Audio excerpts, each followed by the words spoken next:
విశాఖలో యుద్ధ నౌక తారాగిరిని కేంద్ర మంత్రి రాజ్నాథ్ సింగ్ జాతికి అంకితం చేశారు. ఇప్పుడు లైవ్ లో చూద్దాం. साथियों, आज हम सिटी ऑफ डेस्टिनी विशाखापट्टनम में उपस्थित हैं। यह शहर अपने आप में भारत की समुद्री शक्ति का यह साक्षी रहा है। इसलिए विशाखापट्टनम से आईएनएस तारागिरी की कमीशनिंग अपने आप में एक बहुत ही महत्वपूर्ण मोमेंट है। साथियों, हमारी सांस्कृतिक विरासत से लेकर आज की स्ट्रेटेजिक रियलिटीज तक समुद्र ने हमेशा भारत की दिशा तय की है।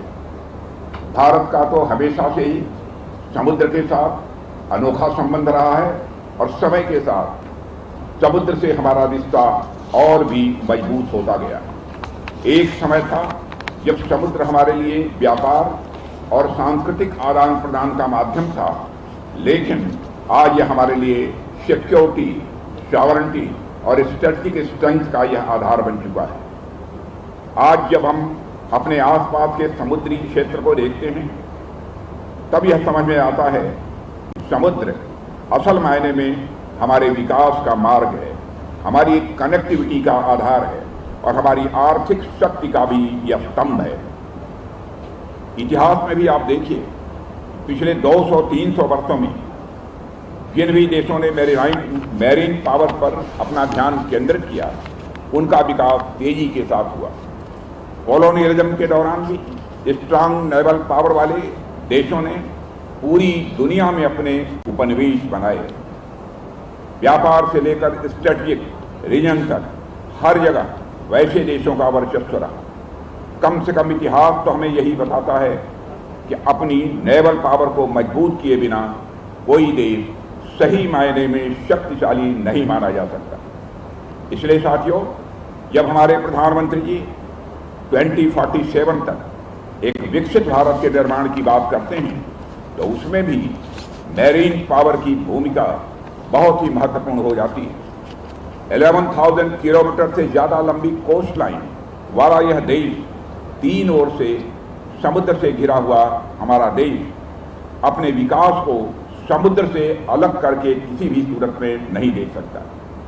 हमारा लगभग 95% ट्रेड समुद्री मार्गों से ही होता है। हमारी एनर्जी सिक्योरिटी भी समुद्र पर ही निर्भर करती है। ऐसे में यह स्पष्ट है कि एक स्ट्रांग और कैपेबल नेवी हमारे लिए कोई ऑप्शन नहीं है, बल्कि यह नेसेसिटी है। इस बात को यानी मैरीन इंपॉर्टेंस को हम भली भांति समझते हैं। इसलिए आपने देखा होगा कि हमारी नेवी, चाहे वो पर्शियन गल्फ हो या मलक्का स्टेट, लगातार इंडियन ओशन में अपनी प्रेजेंस बनाए रखती है। जब भी कोई संकट आता है, चाहे वह इवैक्यूएशन ऑपरेशन हो या ह्यूमैनिटेरियन असिस्टेंस प्रदान करना हो, हमारी नेवी हमेशा सबसे आगे रहती है। हमारी नेवी भारत के वैल्यूज और कमिटमेंट का, मैं मानता हूं, एक सिंबल है, उसका यह प्रतीक है। आईएनएस तारागिरी की कमीशनिंग हमारी नेवी की ताकत में, वैल्यूज में तथा कमिटमेंट में और वृद्धि होगी, ऐसा मेरा विश्वास है। साथियों, आज का सिक्योरिटी एनवायरनमेंट तेजी से बदल रहा है और आप सभी ये महसूस कर रहे होंगे कि मैरीटाइम डोमेन अब कितना यह महत्वपूर्ण हो गया है। ऐसे में अथाह समुद्र में अनेक सेंसिटिव पॉइंट्स भी हैं जहां हमारी नेवी ने गुड्स की स्मूथ सप्लाई को इंश्योर करने के लिए लगातार अपनी एक्टिव प्रेजेंस दर्ज कराई है। जब भी वहां तनाव की स्थिति होती है, इंडियन नेवी ने हमारे कमर्शियल शिप्स, ऑयल टैंकर्स की सिक्योरिटी इंश्योर की है। हमारी नौसेना ने यह सिद्ध किया है कि वह न केवल भारत के हितों की रक्षा करने में सक्षम है, बल्कि आवश्यकता पड़ने पर दुनिया भर में अपने नागरिकों और व्यापारिक मार्गों को सुरक्षित रखने के लिए हर कदम उठा सकती है। यह कैपेबिलिटी भारत को एक रेस्पॉन्सिबल मैरीटाइम पावर बनाती है। साथियों, हम सब जब जिस युग में रह रहे हैं उसमें धरती सिर्फ सूरज, चांद यानी लाइट, हवा और पानी से नहीं बल्कि डाटा से भी चल रही है, इंटरनेट से भी चल रही है।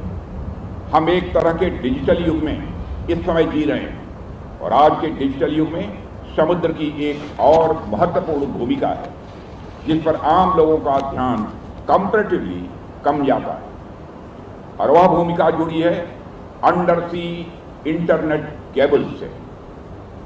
दुनिया का अधिकांश डाटा इन्हीं केबल्स के माध्यम से एक देश से दूसरे देशों तक पहुंचता है। हमारे financial transactions, communication networks, defence coordination और सब कुछ इन अंडर सी इंटरनेट केबल पर निर्भर करता है।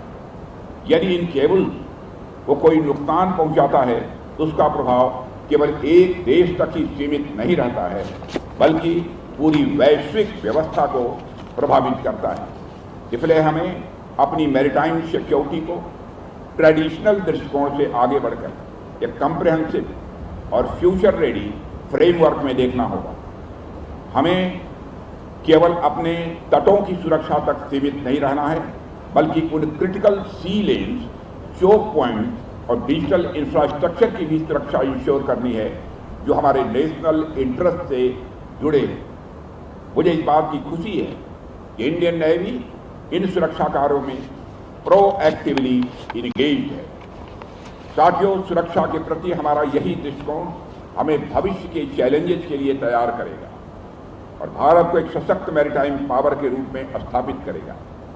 ऐसे में जब भारत अपने यहाँ तारागिरी जैसे एडवांस शिप्स बनाता है और उन्हें डिप्लॉय करता है तो यह पूरे रीजन के लिए पीस एंड प्रॉस्पेरिटी की गारंटी होती है। साथियों, यदि मैं INS तारागिरी की बात करूं तो मुझे लगता है यह हम सब के लिए खास अचीवमेंट है। मैं मानता हूं मेजर अचीवमेंट। इस शिप के नाम में भी एक गहरा अर्थ छिपा हुआ है। यह नाम हिमालय की एक पर्वत श्रृंखला से लिया गया है जो स्ट्रेंथ, स्टेबिलिटी और विजिलेंस का प्रतीक है। जैसे पहाड़ अपनी जगह पर अडिग खड़े रहते हैं और चारों ओर नजर रखते हैं, वैसे ही यह वारशिप हमारे समुद्री क्षेत्रों की सुरक्षा करेगी। इसका क्रेस्ट भी इसी भावना को दर्शाता है। जहां यह केगल ऊंचाई से अपने क्षेत्र पर नजर रखता है, यह सिंबल अपने आप में सतर्कता और साहस, यह दोनों का ही प्रतीक है। साथियों, नौसेना की परंपरा में यह माना जाता है किसी जहाज का नाम अपने साथ एक लिगेसी लेकर आता है। पहले भी INS तारागिरी ने लंबे समय तक देश की सेवा की थी और उसने नेवल सेल्फ रिलायंस की नींव मजबूत की थी। आज उसी नाम को एक मॉडर्न स्टील फ्रिगेट के रूप में आगे बढ़ाया जा रहा है और यह कंटिन्यूटी हमें यह दिखाती है कि हमने अपने अतीत से, हमने अपने पास्ट से सीखा है और उसी आधार पर हम लगातार आगे बढ़ रहे हैं। INS तारागिरी एक जर्नी है जो पास्ट और फ्यूचर दोनों से जुड़ी है।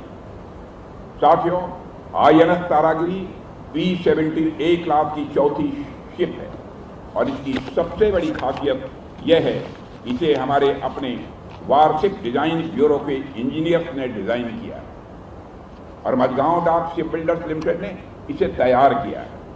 मुझे देखकर बेहद संतोष होता है कि आज भारत वार्षिक डिजाइन और डेवलपमेंट के क्षेत्र में एक मजबूत स्थान पर खड़ा है और यह बदलाव अचानक नहीं आया। वर्षों की मेहनत, लर्निंग प्रोसेस और लगातार इंप्रूवमेंट का ही यह परिणाम है। लगभग 7,000 टन वजन वाला यह शिप केवल आकार में ही बड़ा नहीं है, बल्कि अपनी कैपेबिलिटीज में भी उतना ही यह शक्तिशाली है। साथियों, यह तेज गति से चल सकता है और लंबे समय तक समुद्र में यह तैनात रह सकता है। इसमें ऐसे सिस्टम्स लगाए गए हैं जो दुश्मन की गतिविधियों पर नजर रखने, खुद को सुरक्षित रखने और जरूरत पड़ने पर तुरंत उसका जवाब देने में मदद करते हैं। इसके साथ ही इसमें आधुनिक राडार, सोनार और मिसाइल सिस्टम जैसे ब्रह्मोस और सरफेस टू एयर मिसाइल लगाए गए हैं जो इसकी ताकत को और बढ़ाते हैं।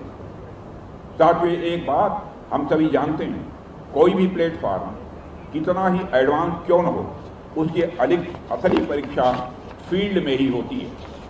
जैसे एक तलवार की असली पहचान उसकी धार से होती है, वैसे ही एक वारशिप की पहचान उसकी परफॉर्मेंस से होती है।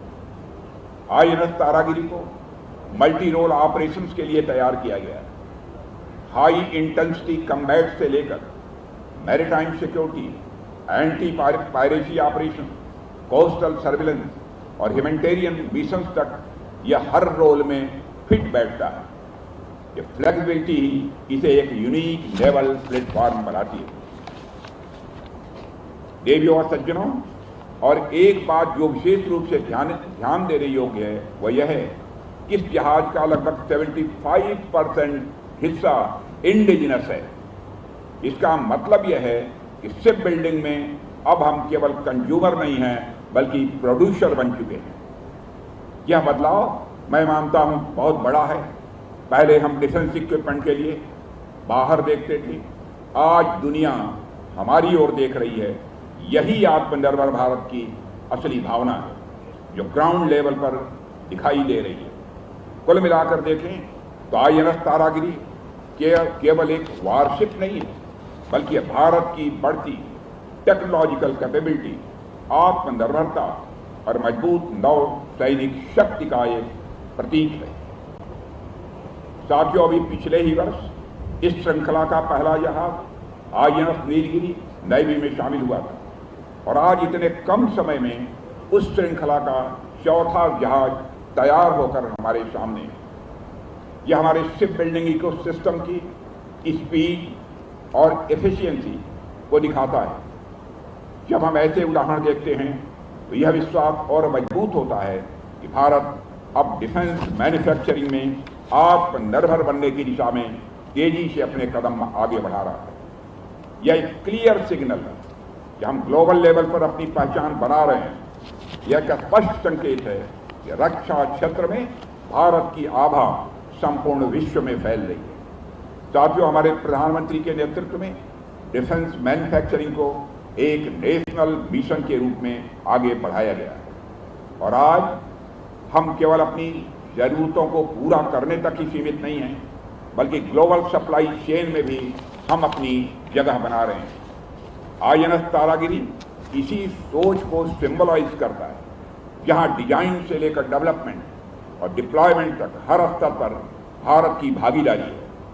यह हमें पक्का विश्वास देता है कि हम अपनी सुरक्षा के साथ साथ अपने फ्यूचर को भी खुद डिजाइन करने की क्षमता रखते हैं। पिछले एक दशक में देश ने एक बड़ा बदलाव महसूस किया है।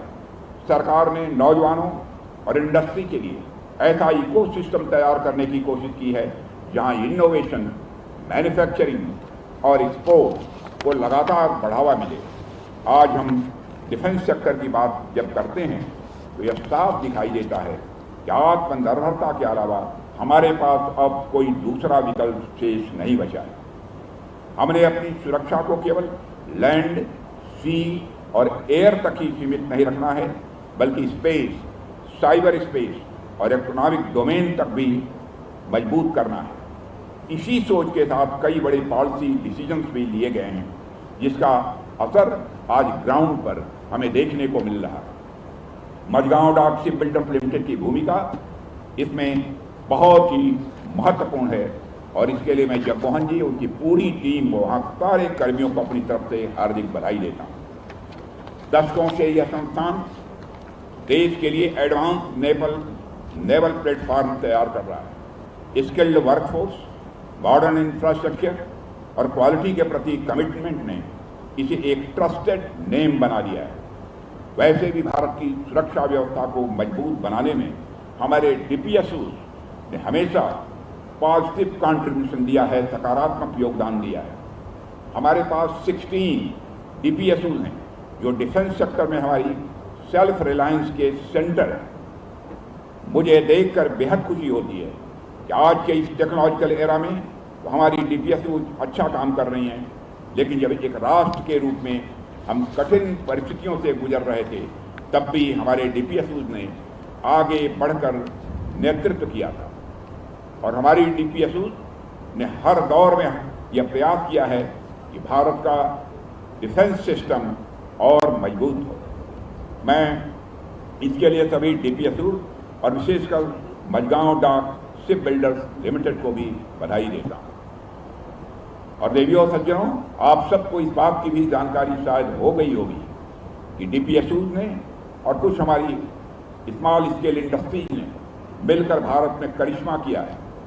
पहले आज के 13-14 वर्षों पहले जहां 1200-1300 करोड़ का हम डिफेंस आइटम्स का एक्सपोर्ट करते थे, आज पहली बार हम लोगों ने मोर देन 38,000 अप्रॉक्सीमेटली 39,000 करोड़ रुपए का एक्सपोर्ट किया है।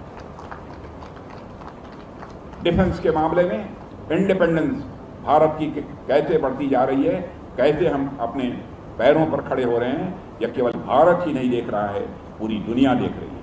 अंत में मैं उन सभी लोगों को बधाई देना चाहता हूं जिन्होंने इस अचीवमेंट को संभव बनाया है। भारतीय नौसेना, Mazagon Dock Shipbuilders Limited, हमारे इंजीनियर्स, साइंटिस्ट, देश भर के एमएसएमई और हर वह व्यक्ति जिसने इस जहाज के निर्माण में अपना योगदान दिया है, सभी इसकी सफलता के जिम्मेदार हैं। यह वार्षिक हमारे नेशनल प्राइड और कलेक्टिव कमिटमेंट का यह प्रतीक है। जब यह जहाज समुद्र की लहरों को चीरते हुए यह आगे बढ़ेगा, यह पूरी दुनिया को यह संदेश देगा कि भारत की ताकत भारत के लोगों में है, उनकी मेहनत में है, उनकी क्षमता में है और उनके अटूट संकल्प में है। इसी विश्वास के साथ मैं आप सभी को आईएनएस तारागिरी की कमीशनिंग की हार्दिक बधाई देते हुए अपना निवेदन समाप्त करता हूं। आप सबको बहुत बहुत धन्यवाद।